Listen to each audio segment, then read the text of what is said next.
Hello ജിയോസ്, എല്ലാവർക്കും മെജുമേറ്റിന്റെ മറ്റൊരു ക്ലാസ്സിലേക്ക് സ്വാഗതം. ഇന്ന് നമ്മൾ എടുക്കുന്നത് 4ാം ക്ലാസ്സിലെ മക്കൾക്ക് വേണ്ടിയുള്ള ക്വസ്റ്റ്യൻസ് ആണ്. Second time model exam question പേപ്പറാണ് എടുക്കുന്നത്. മലയാളമാണ് കേട്ടോ സബ്ജക്ട്. വീഡിയോ ആദ്യമായിട്ട് കാണുന്ന കൂട്ടുകാരുണ്ടെങ്കിൽ ഒന്ന് സബ്സ്ക്രൈബ് ചെയ്യണേ. അതുപോലെ നിങ്ങളുടെ കൂട്ടുകാർക്ക് ഷെയർ ചെയ്ത് കൊടുക്കാനും മറക്കല്ലേ. നിങ്ങൾക്ക് മറ്റ് സബ്ജക്റ്റുകളുടെ 4ാം ക്ലാസ്സിലെ വീഡിയോസ് ആവശ്യമാണെങ്കിൽ നമ്മുടെ പ്ലേലിസ്റ്റ് അവൈലബിൾ ആണ് കേട്ടോ. സിലബസ് ക്ലാസ് ആണ് വേണ്ടതെങ്കിൽ STD4 ന്യൂ സിലബസ് എന്ന പ്ലേലിസ്റ്റിലും, അതുപോലെ നിങ്ങൾക്ക് ക്വസ്റ്റ്യൻ പേപ്പർ ആവശ്യമാണെങ്കിൽ STD4 ക്വസ്റ്റ്യൻ പേപ്പർ എന്ന പ്ലേലിസ്റ്റിലും അവൈലബിൾ ആണ് കേട്ടോ. അപ്പോൾ ഓക്കെ, നമുക്ക് ക്ലാസ്സിലേക്ക് പോവാം. പ്രവർത്തനം 1, വായിക്കാം കണ്ടെത്താം. നമുക്ക് അവിടെ ഒരു കഥ തന്നിട്ടുണ്ട്. അത് നമ്മൾ വായിച്ചിട്ട് അതിന് താഴെയുള്ള ക്വസ്റ്റ്യൻസിന് ആൻസർ എഴുതാനാണ് പറയുന്നത് കേട്ടോ. നമുക്കൊന്ന് വായിച്ചു നോക്കാം. പുത്തൻ കുപ്പായമിട്ട് പുസ്തക സഞ്ചിയുമെടുത്ത് കുട്ടൻ സ്കൂളിലേക്ക് പുറപ്പെട്ടു. കിളിവാലൻ കുന്നു കയറി നടക്കുമ്പോൾ അവൻ ഒരു കരച്ചിൽ കേട്ടു. ചുറ്റും നോക്കി. അതാ ഒരു പട്ടം. എന്തിനാ പട്ടം കരയുന്നത്? അവൻ അടുത്തേക്ക് ചെന്നു. അയ്യോ, ആകെ കീറി പറഞ്ഞിരിക്കുന്നല്ലോ. പട്ടമെടുത്ത് മടിയിൽ വെച്ചു. മുറിവുകളെല്ലാം തുന്നിക്കെട്ടി. സുന്ദരി പട്ടത്തിന് സന്തോഷമായി.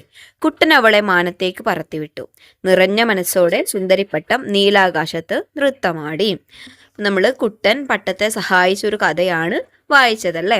ഇനി അതിന് താഴെ നോക്കൂ ക്വസ്റ്റ്യൻസ്. ഒന്നാമത്തെ ചോദ്യം എന്താണ്? ആരുടെ കരച്ചിലാണ് കുട്ടൻ കേട്ടത്? ഓപ്ഷൻ എ കുട്ടികളുടെ, ബി പക്ഷികളുടെ, സി പട്ടത്തിന്റെ, ഡി ആകാശത്തിന്റെ. ആരുടെ കരച്ചിലാണ് കേട്ടത്? പട്ടത്തിന്റെ കരച്ചിലാണ് കുട്ടൻ കേട്ടത്. ഇനി രണ്ടാമത്തെ ക്വസ്റ്റ്യൻ നോക്കൂ. ആകാശം എന്നർത്ഥം വരുന്ന ഒരു പദം കൂടി കഥയിലുണ്ട്. കണ്ടെത്തി എഴുതൂ. ആകാശം എന്നർത്ഥം വരുന്ന ഏത് പദമാണുള്ളത്? മാനം. കുട്ടൻ പട്ടത്തെ എങ്ങനെയെല്ലാമാണ് സഹായിച്ചത്? മൂന്നാമത്തെ ക്വസ്റ്റ്യൻ, കുട്ടൻ എങ്ങനെയെല്ലാമാണ് പട്ടത്തെ സഹായിച്ചത് എന്നാണ് ചോദിക്കുന്നത്. എങ്ങനെയെല്ലാം സഹായിച്ചിട്ടുണ്ട്? കുട്ടൻ പട്ടമെടുത്ത് മടിയിൽ വെച്ചു. അതിൻ്റെ മുറിവുകളെല്ലാം തുന്നിക്കെട്ടി. അവളെ മാനത്തേക്ക് പറത്തിവിട്ടു അല്ലേ. നാലാമത്തെ നോക്കൂ. തന്നിരിക്കുന്ന വാക്യത്തിലെ അടിവരയിട്ട പദം പിരിച്ചെഴുതുക. സുന്ദരിപ്പട്ടം നൃത്തമാടി. പിരിച്ചെഴുതാനാണ് നമ്മളോട് ചോദിച്ചിട്ടുള്ളത്. അടിവരയിട്ട പദം ഏതാണ്? സുന്ദരിപ്പട്ടം. അതിനെ എങ്ങനെ മക്കൾ പിരിച്ചെഴുതാ? സുന്ദരി പ്ലസ് പട്ടം. അഞ്ചാമത്തെ നോക്കൂ. ഈ കഥയ്ക്ക് അനുയോജ്യമായ ഒരു തലക്കെട്ട് നൽകൂ. ഞാനിവിടെ എഴുതിയിട്ടുള്ളത് കുട്ടനും പട്ടവും എന്നുള്ള തലക്കെട്ടാണ്. മക്കൾക്ക് വേണമെങ്കിൽ കുട്ടൻ്റെ പട്ടം എന്നോ അല്ലെങ്കിൽ കുട്ടൻ്റെ നല്ല മനസ്സ് അങ്ങനെയെല്ലാം എഴുതാം കേട്ടോ. മക്കൾക്ക് ഇഷ്ടമുള്ള ഒരു തലക്കെട്ട് കൊടുക്കാം. നെക്സ്റ്റ് നോക്കൂ. പ്രവർത്തനം 2, സംഭാഷണം പൂർത്തിയാക്കാം. കുട്ടൻ ഓടിക്കിതിച്ച് സ്കൂൾ മുറ്റത്തെത്തി. കൂട്ടുകാർ ചുറ്റും കൂടി കാര്യം അന്വേഷിച്ചു. അവർ തമ്മിൽ എന്തൊക്കെയാവും പറഞ്ഞിട്ടുണ്ടാവുക? സംഭാഷണം പൂർത്തിയാക്കൂ എന്നാണ് നമ്മളോട് ചോദിച്ചിട്ടുള്ളതല്ലേ. റഹീം എന്താണ് ചോദിക്കുന്നത്? എന്താ നീ ഇത്ര വൈകിയത് എന്ന് ചോദിക്കുന്നു. അപ്പം അതിന് മറുപടിയായിട്ട് കുട്ടൻ എന്തായിരിക്കും പറഞ്ഞിട്ടുണ്ടാവുക? തുടർന്ന് റഹീം എന്തൊക്കെ ചോദിച്ചിട്ടുണ്ടാവും? കുട്ടൻ്റെ മറുപടികളുമാണ് നമ്മളോട് എഴുതാൻ പറഞ്ഞിട്ടുള്ളത്. സോ നമുക്കൊന്ന് എഴുതി നോക്കാം കേട്ടോ. റഹീം, എന്താ നീ ഇത്ര വൈകിയത്? കുട്ടൻ, ഞാൻ വരുന്ന വഴിക്ക് ഒരു പട്ടം കരയുന്നത് കേട്ടു. റഹീം, പട്ടമോ? പട്ടത്തിന് എന്തു പറ്റി? കുട്ടൻ, പട്ടം ആകെ കീറി പറഞ്ഞിരിക്കുകയായിരുന്നു. ഞാൻ അതിനെ സഹായിച്ചു. റഹീം, എങ്ങനെ? കുട്ടൻ, കീറി പറഞ്ഞ പട്ടത്തിനെ തുന്നിക്കെട്ടി, എന്നിട്ട് മാനത്തേക്ക് പറത്തിവിട്ടു. നീ വളരെ നല്ല കാര്യമാണ് ചെയ്തത്. കുട്ടൻ, നന്ദി. റഹീമും കുട്ടനും തമ്മിലുള്ള ചെറിയൊരു സംഭാഷണമാണ് നമ്മൾ എഴുതിയത് കേട്ടോ. ഇനി നെക്സ്റ്റ് പ്രവർത്തനം നോക്കാം. എന്താണ് മക്കളെ അടുത്ത പ്രവർത്തനം? പ്രവർത്തനം 3 എന്താണ്? വിളംബരം തയ്യാറാക്കാം. കുട്ടൻ്റെ ക്ലാസ്സിൽ വായന ചങ്ങാത്തം പ്രവർത്തനങ്ങൾ ആരംഭിച്ചു.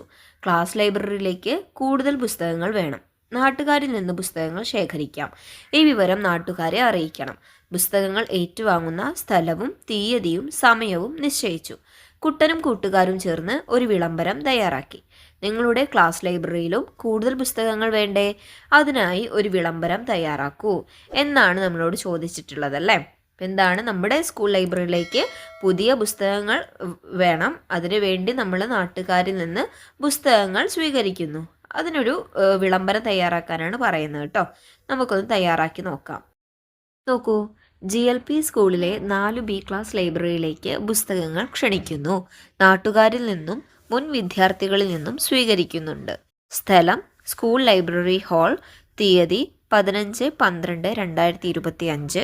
സമയം രാവിലെ 11 മണി. എല്ലാവരുടെയും സഹകരണം പ്രതീക്ഷിക്കുന്നു എന്ന് class teacher, class leader. Okay, അപ്പോൾ നമുക്ക് ഈ രൂപത്തിൽ ഒരു വിളംബരം തയ്യാറാക്കാം. അടുത്ത ക്വസ്റ്റ്യൻ നോക്കൂ. എന്താണ്? പ്രവർത്തനം 4, കളി വിവരണം. കുട്ടനും കൂട്ടുകാരും മൈതാനത്ത് ഒത്തുകൂടി. നമുക്ക് കളിച്ചാലോ? കുട്ടൻ പറഞ്ഞു. ഏതു കളി കളിക്കും? റഹീം ചോദിച്ചു. ഒരു നാടൻ കളിയാവാം. കൂട്ടുകാർ സമ്മതിച്ചു. കുട്ടനും കൂട്ടുകാർക്കും കളിക്കാനായി നിങ്ങൾക്കറിയാവുന്ന ഒരു നാടൻ കളിയുടെ വിവരണം തയ്യാറാക്കി കൊടുക്കൂ എന്നാണ് ചോദിക്കുന്നത് കേട്ടോ. അപ്പം എന്താണ് ഇവിടെ ചോദിക്കുന്നത്? ഒരു നാടൻ കളിയെക്കുറിച്ച് നിങ്ങൾക്കറിയാവുന്ന ഒരു കളിയെക്കുറിച്ച് വിവരണം തയ്യാറാക്കാനാണ് പറയുന്നത്. നമുക്കൊന്ന് ചെയ്തു നോക്കാലോ. ഞാനിവിടെ കുട്ടിയും കോലും എന്ന കളിയെക്കുറിച്ചാണ് വിശദീകരിക്കുന്നത് കേട്ടോ. ഈ കളി കളിക്കാൻ വിശാലമായ ഒരു മൈതാനം ആവശ്യമാണ്. ആവശ്യമായ സാധനങ്ങൾ: ഒരു ചെറിയ കോലും അഥവാ കുട്ടി, ഒരു വലിയ കോലും അഥവാ കോല് ആണ് വേണ്ടത്. കളി രീതി: കളിക്കാർ 2 ടീമുകളായി തിരിയുന്നു. വലിയ കോല് ഉപയോഗിച്ച് ചെറിയ കുട്ടിയെ അടിച്ച് ദൂരേക്ക് എത്തിക്കുകയാണ് പ്രധാന ലക്ഷ്യം. കുട്ടി നിലത്ത് വീഴുന്നതിന് മുമ്പ് എതിർ ടീമിലെ ആരെങ്കിലും പിടിച്ചാൽ അടിക്കുന്നയാൾ പുറത്താകും. അല്ലെങ്കിൽ കുട്ടി വീണ സ്ഥലത്ത് നിന്ന് എതിർ ടീം അംഗം കുട്ടിയെ എറിഞ്ഞ് കുഴിയിൽ വീഴ്ത്താൻ ശ്രമിക്കും. കുഴിയിൽ വീണാൽ കളിക്കുന്നയാൾ പുറത്താകും. ഇങ്ങനെയാണ് കുട്ടിയും കോലും എന്ന കളി കളിക്കുന്നത്. പ്രവർത്തനം 5: ആസ്വാദനക്കുറിപ്പ്. വായന ചങ്ങാത്തത്തിൻ്റെ ഭാഗമായി ക്ലാസ്സിൽ ആസ്വാദനക്കുറിപ്പ് തയ്യാറാക്കൽ മത്സരം നടക്കുകയാണ്. മത്സരത്തിന് നൽകിയ കവിത താഴെ കൊടുത്തിരിക്കുന്നു. ആസ്വാദനക്കുറിപ്പ് തയ്യാറാക്കി നിങ്ങൾക്കും മത്സരത്തിൽ പങ്കെടുക്കാം. നമുക്കവിടെ ഒരു കവിത തന്നിട്ടുണ്ട്, നമുക്കത് വായിച്ചു നോക്കാം. തെങ്ങ്. പച്ചോലക്കുട ചൂടിക്കൊണ്ടേ പൂക്കുലമാലയണിഞ്ഞും കൊണ്ടേ ഇളനീർക്കുടവും താങ്ങിക്കൊണ്ടേ തെങ്ങുകൾ നിന്നു കുണുങ്ങുന്നുണ്ടേ. ദൂരത്തൂന്നു വരുന്നോരെ ദാഹിച്ചേറെ വലഞ്ഞോരെ മധുരത്തെളിനീർ മോന്താമേ ദാഹം തീർത്തു നടക്കാമേ. നല്ല മരങ്ങൾ കേരങ്ങൾ നമ്മുടെ നാടിനു ഭാഗ്യങ്ങൾ കേരം തിങ്ങും നാടിനെയല്ലോ കേരളമെന്ന് വിളിക്കുന്നു. പ്രൊഫസർ പന്മന രാമചന്ദ്രൻ നായർ. അദ്ദേഹം എഴുതിയ തെങ്ങ് എന്ന കവിതയാണ് നമ്മളിപ്പോൾ വായിച്ചത് കേട്ടോ. തെങ്ങിനെ കുറിച്ചാണ് അപ്പോൾ ഈ കവിതയിൽ പറയുന്നത്. ഇതിനെക്കുറിച്ചൊരു ആസ്വാദനക്കുറിപ്പ് നമുക്ക് തയ്യാറാക്കി നോക്കാം അല്ല മക്കളെ? നോക്കൂ, പ്രൊഫസർ പൊന്മന രാമചന്ദ്രൻ നായരുടെ തെങ്ങ് എന്ന കവിത കേരളത്തിൻ്റെ പ്രകൃതി സൗന്ദര്യത്തെയും തെങ്ങിൻ്റെ പ്രാധാന്യത്തെയും ലളിതമായ ഭാഷയിൽ വർണ്ണിക്കുന്നു. കേരളത്തിൻ്റെ പ്രധാന വൃക്ഷമായ തെങ്ങിനെക്കുറിച്ചും അതിൻ്റെ ഉപകാരങ്ങളെക്കുറിച്ചുമാണ് ഈ കവിത പ്രതിപാദിക്കുന്നത്. പച്ചോലക്കുട ചൂടിയും പൂക്കുലമാലയണിഞ്ഞും ഇളനീർക്കുടം താങ്ങിയും നിൽക്കുന്ന തെങ്ങുകളെ കവി ഭാവനയിൽ കാണുന്നു. വഴിയാത്രക്കാരെ ദാഹം തീർക്കാൻ മധുരമുള്ള ഇളനീർ നൽകി സഹായിക്കുന്ന തെങ്ങുകളുടെ ഔദാര്യം ഈ കവിതയിൽ വിവരിക്കുന്നു.